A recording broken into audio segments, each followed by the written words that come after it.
Hello, this is the 133rd Test from the Future, an experimental podcast from the year 2223, which we are sending from our present to yours. My name is Dirk. And my name is Simon. And we're putting the past in podcast. The 133rd test. Mm-hmm. I still remember the 33rd test. Mm-hmm. Right, like it was just yesterday.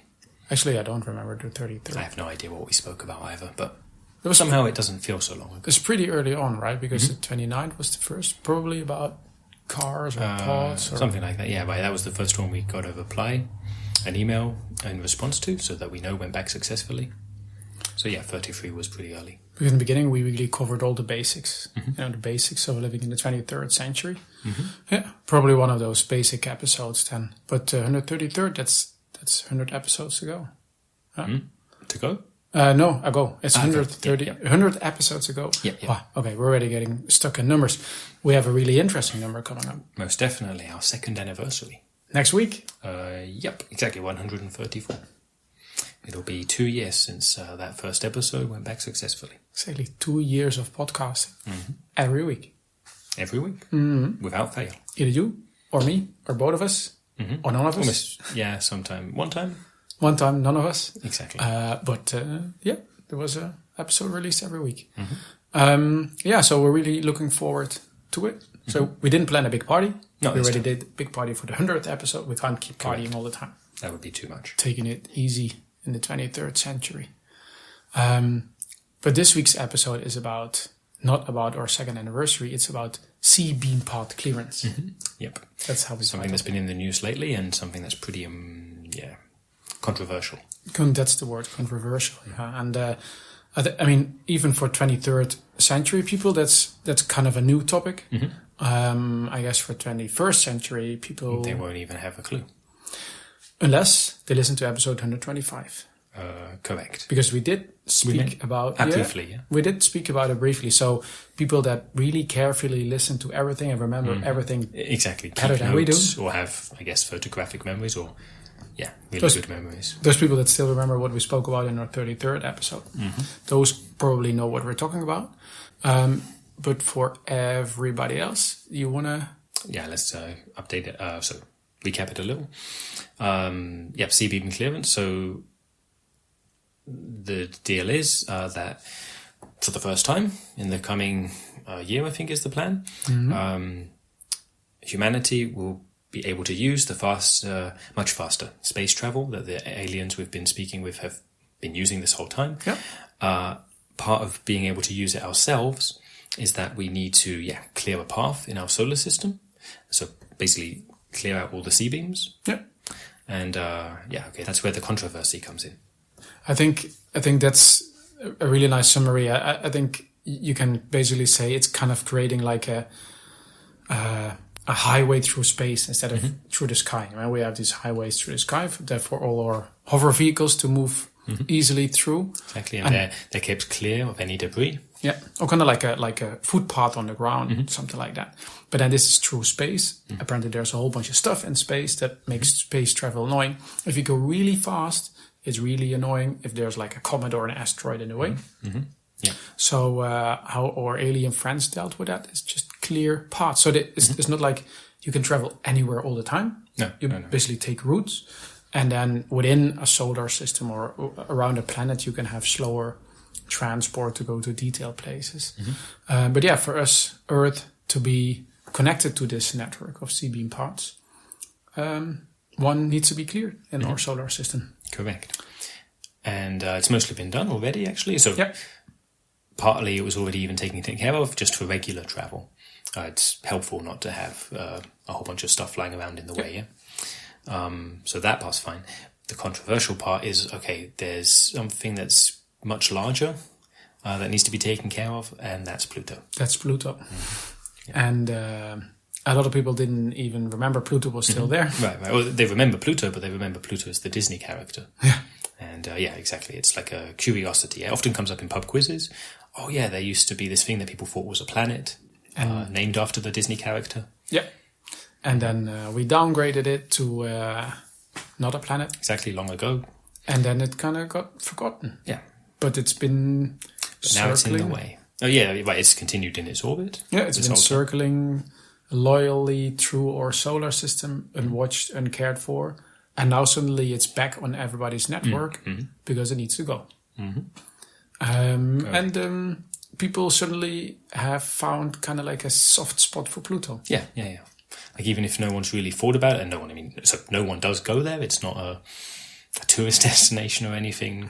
It really doesn't matter in any way. But okay, now the proposal's been made to destroy it.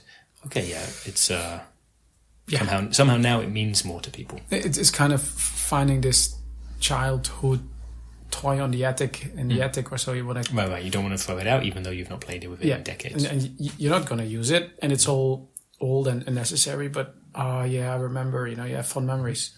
And I don't remember when Pluto was a planet, but apparently it was, and people still they feel a bit responsible for it. First we downgrade it, and now we even want to remove it. Yep. And some folk are sad simply because even though they know it's never been a thing in any of our lifetimes, like meaning it's never been a planet, but still, like if you watch old films or read old stories, they'll treat it as a planet. And the idea, that it's something you never go to or think about, but it's still there, that's okay. The idea of it literally not being anymore, that is more disturbing. There's been an initiative a while ago that, make Pluto a planet again. That didn't go anywhere, didn't get enough signatures. No. But that's the last time I think it was in the news. But I think what also plays along here is that our alien friends, they come here and they go like, hey, you want to have fast space travel like we do? No worries. You just have to destroy that one, right. Pluto of yours. Yeah, it feels like a bad deal.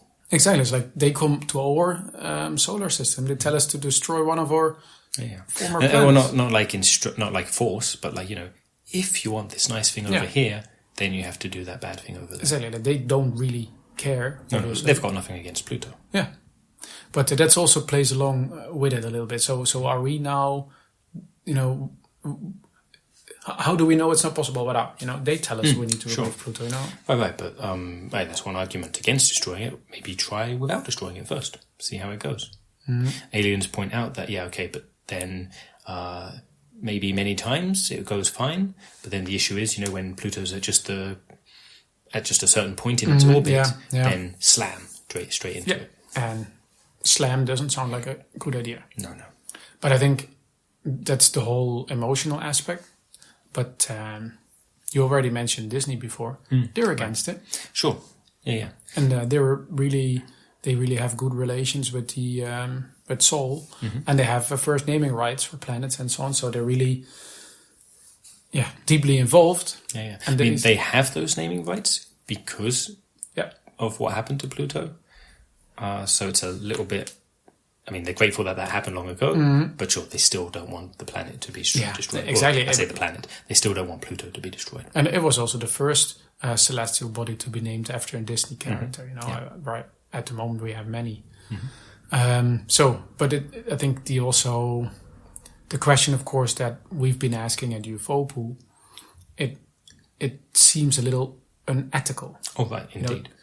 Even if no one or anything's living on it, it seems unethical, to destroy. It's a pretty big, important feature of the solar system. Yeah, exactly. Just for faster travel. Exactly, just so we can go faster, and then you're gonna question yourself: do we really need this fast travel? Yeah. We're already.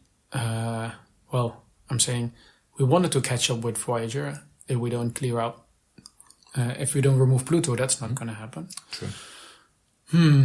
Yeah. But I think the other angle to it is even if you say, ethical, whatever, there's nobody living there. Yeah. You don't know what's going to happen. Right, the butterfly effect, yeah. So we don't know what's going to happen. And of course, calculations, projections can be made. How, the removal of Pluto, how will that affect the orbits of the other planets? Yeah. Like Neptune, right? That's the planet that's furthest away. Yeah. So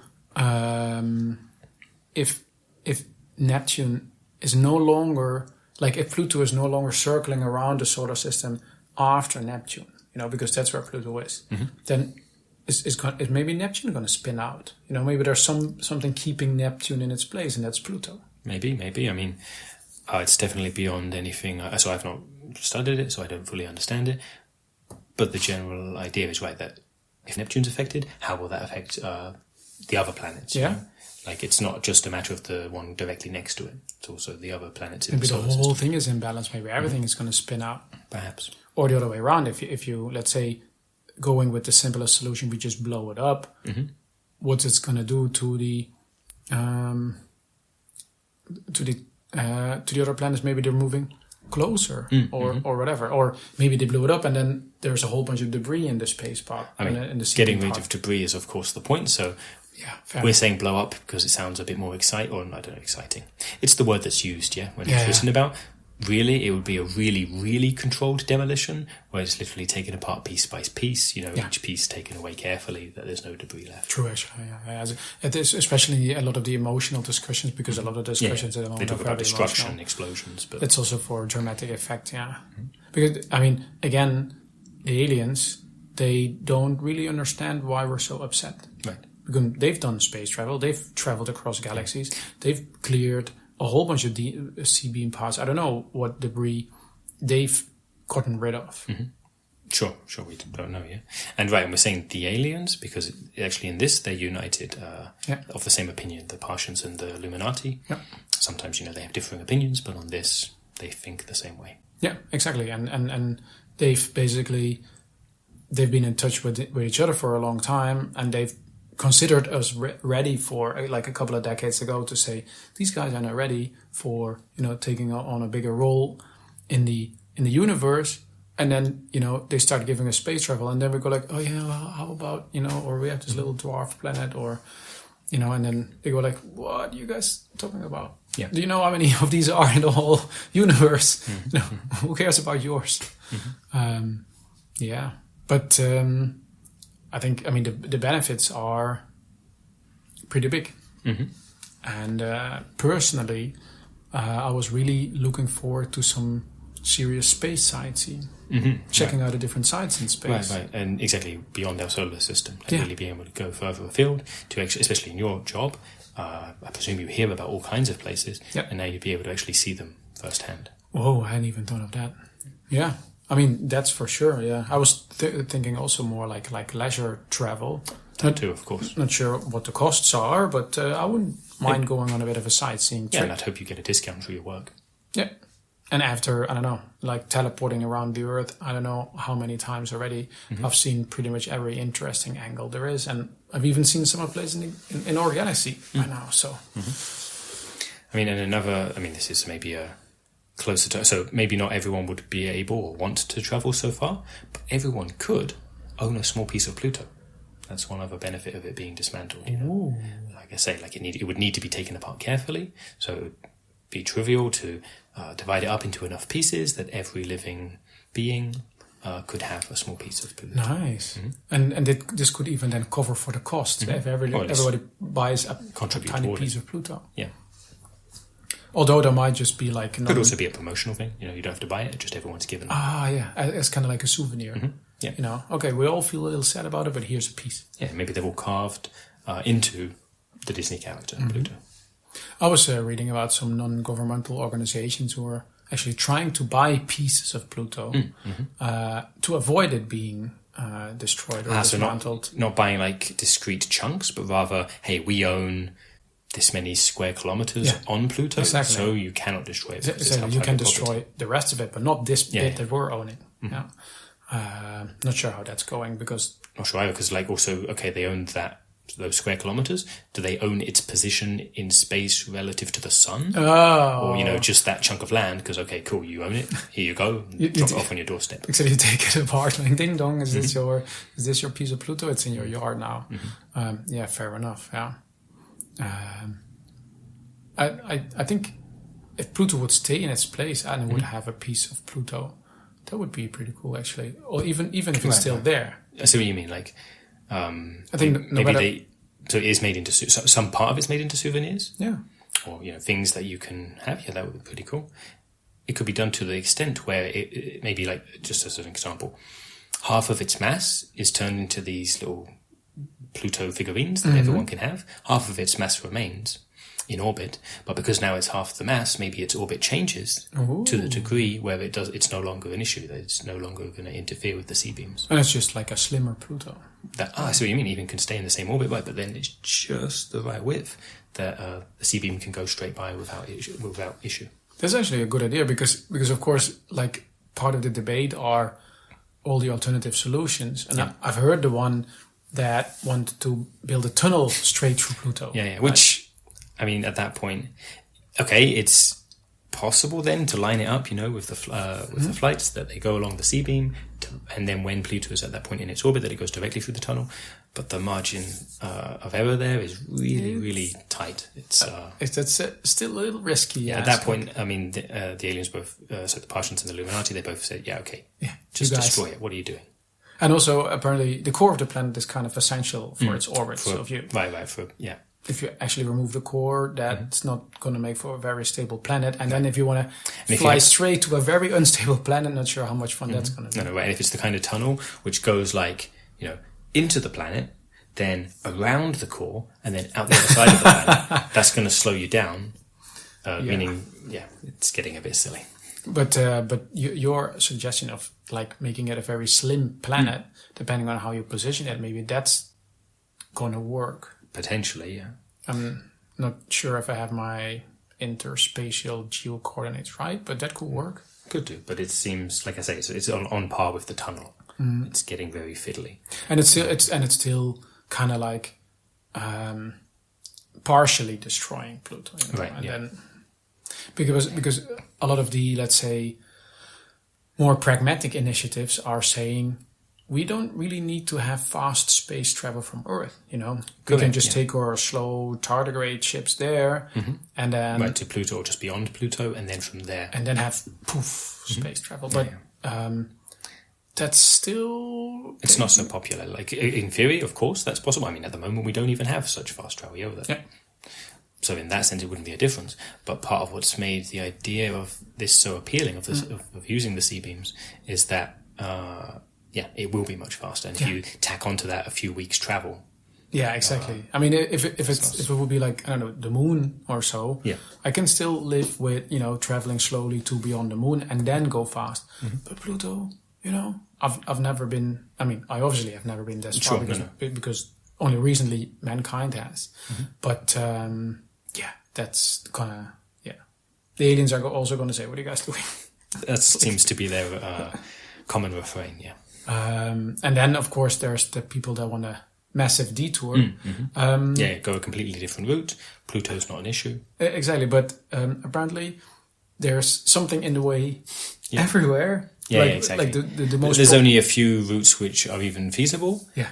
One with Pluto, that's the best, and then the next second best, Clarabelle. Exactly. Then that's fine. We want to keep Pluto fine. Then we need to remove Clarabelle, which is a real planet, which is also named by Disney, and Disney's also against that, as is everybody else, and including the people who live there. Yeah, exactly. And the thing with Clarabelle, it's our youngest planet, at least the one we've discovered most recently, and that's kind of like or youngest sister, kind of thing. It's like we're not like we've only gotten to know her, I don't know, 100 years ago, whenever that was, and now we're going to destroy her. That makes no sense. So.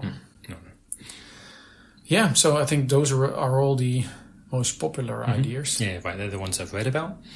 But then I had an idea.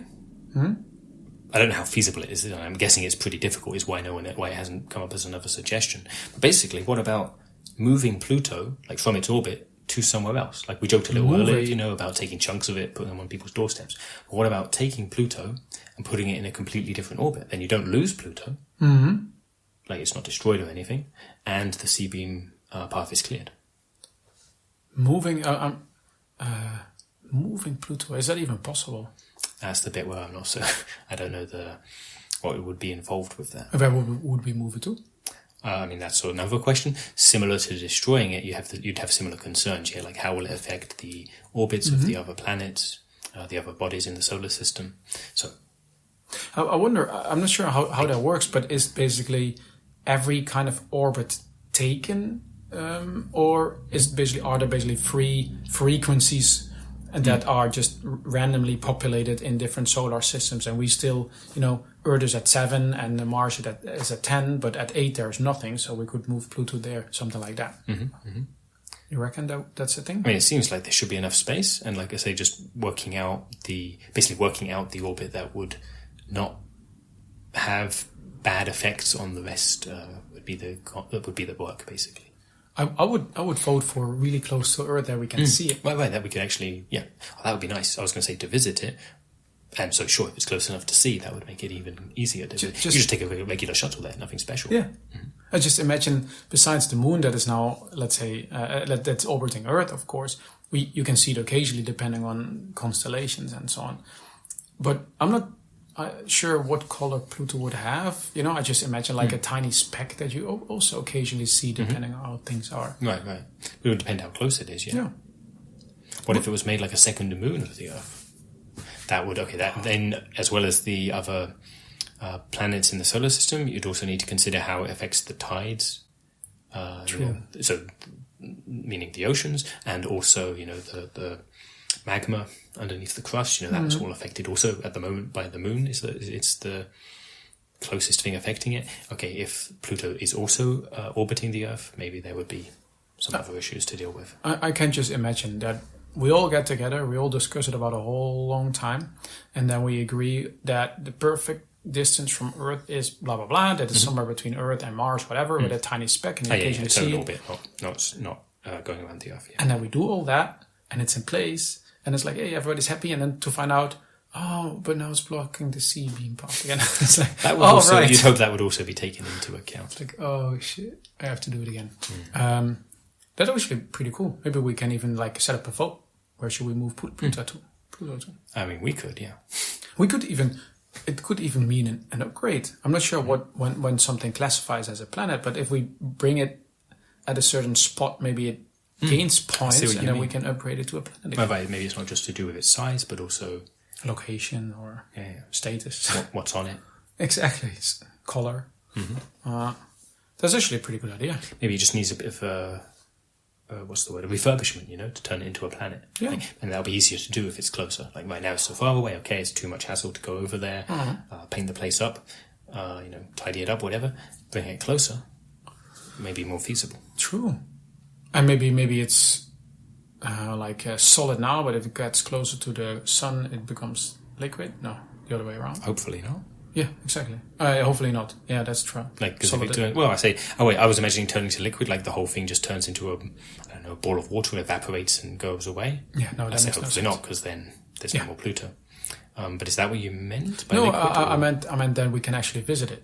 If it becomes like liquid, like as if it has if it develops, like if it has oceans. Yeah. Wow, we can might be nice for scuba diving and water parks. We can bring dolphins there. Wow. Space dolphins. I think there's something, especially with this being such an emotional discussion, we can bring positive emotion to it. Yeah, that would be much nicer. We want to have Pluto close by. Yeah, let's hope some other folk also come up with the idea. Yeah, fingers crossed. Okay. I think that's about C-beam part clearance. We're gonna. Yeah, I agree. We're gonna find out how this pans out, and once the first C-beam part is up and running, we'll report on it. We shall do. So we also had a listener question. We do. A pretty interesting one. It's from a person called iPod Irene.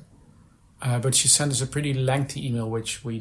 Right, we're not going to read the whole thing here. But there was... and there were many interesting questions. A lot of them were technical ones. Yeah, about podcast recording. Exactly, like how we make the show. Which device do we use? How do we share the files and so on? Very interesting. What bitrate do we encode? Stuff like that. Yeah. Right, so we're not going to touch on those things, right? Or at least not today. But the one thing we did want to address... was that iPod Irene asked us basically about some missing episodes. Yeah. And specifically episodes 1 to 28, number 30, and number 100. True. Yeah. And we did mention occasionally what happened to those, right? Yeah. I think, definitely we must have been number 31. various points we've mentioned it, but okay, I don't think we've had it as a question before, so True. We'll answer it now. Makes sense to do. Do you want to, or shall I? Yeah, I can. We call these tests from the future because we've actually been recording every single episode, also the first 28. And we've been sending these back in time, at least using technology that we thought might just send these episodes back in time. And every episode we asked, please let us know if you heard this. And every episode we use different technology just to try out all the different theories and hypotheses that we had of audio time travel. And we tried a different technology every time. And suddenly, after episode 28, we got an email saying, hey, I heard your stuff. After 28, meaning for the 29th, exactly. So the first 28, we heard nothing. After the 29th, we got an email telling us. That's true. Yeah, in response to number 29. Yeah, exactly. So which means episode 29 was the first, because we've never gotten any email about any other of the episodes. Exactly. And from that, we presume they did not go back in time. Exactly. And that's why people listening to our show in the past, that's why it starts with episode 29.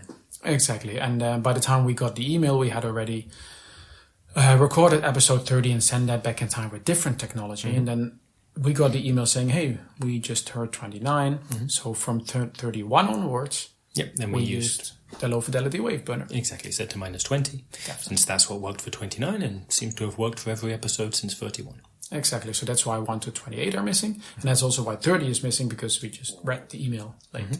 Yeah. But then, okay, those we know about, and Irene also asked about episode 100. And I mean, that one we released. Exactly, we recorded, we sent back, also using low fidelity wave burners. It was even a pretty big one. We had musical guests. Exactly, it was 100th episode. Maybe, so that one we don't know about. Maybe it's a problem on her end. Maybe it's too big or too much noise, or maybe. Or iPod Irene, if you can just check, double check in your app that you use and see maybe it's there and you just missed it. Yeah, and we can totally recommend it. It's a pretty cool episode. Yep. Okay, so how did iPod Irene contact us? Nice way to move into that.